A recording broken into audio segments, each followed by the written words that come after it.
Congratulations, Jim. You did an amazing job Thank you. on finishing. So you just crossed the line, correct? Correct. Survived it. So where are you from, Jim? I'm from Davis. David. Yes, I'm a native of this area, but I've moved to Davis about 30 years ago, and I love this race in the, in the 80s and stuff like that. So I keep coming back So how long have you been running in this race? every year since 1989. Wow. And I wish I had done it earlier.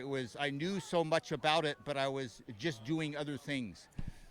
Oh my gosh, I think you're the only runner that has run this long in this race. Ralph West this year ran his 50th. He's a Sierra Madre resident, and he had number 50 on his bib. I saw him up on the mountain. So how? A lot of people that have sort of gravitated to this, Oh, understand. It actually means a lot to them. And the committee that organizes this, bless them, because they're solid. And every year it gets bigger and bigger. Yes, but you don't want this race too big with the single track trail and the traffic. The limit, they've had surveys in the past, and they upped from 250 to 300. You start getting to 325 and stuff, it gets a little bit congested.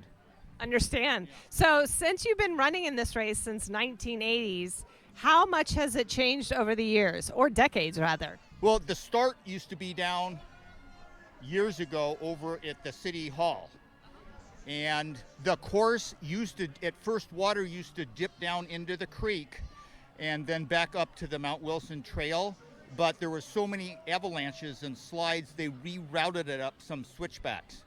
That's why there's no established course record, because the courses had various variations, mostly for safety, but also just for so many people go up there hiking now. I mean, it's sort of a trophy location for Mount Baldy, this place, some of the Malibu Creek State Park. These are magnets for people that want to young people especially, and old, that want to get out and do stuff, Right. No, absolutely. So your routine to prepare for this race, is it the same over the years?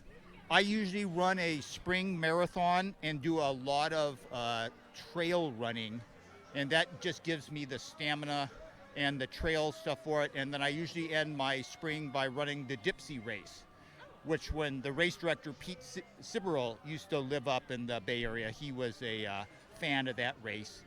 And I actually think this is a better race than that. And I told him that too, because it's much more runner friendly and less congested. And harder. The downhills are insane, In here. No, this is much harder than the Dipsy Trail.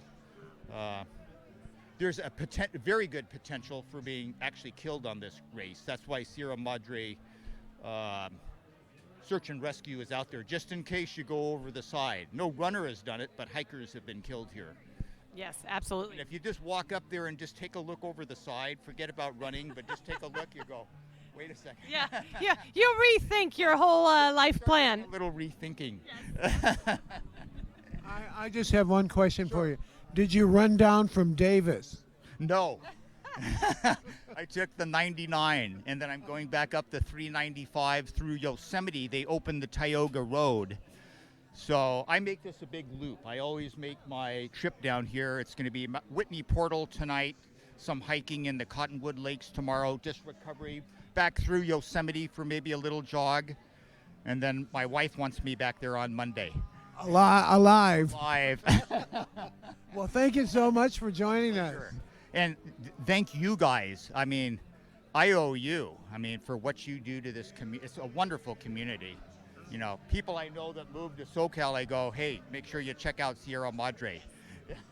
Town with no stoplights. Well, It's the only okay, good. town. Well, very good. Thanks so much. Thanks so much for being such a nice host.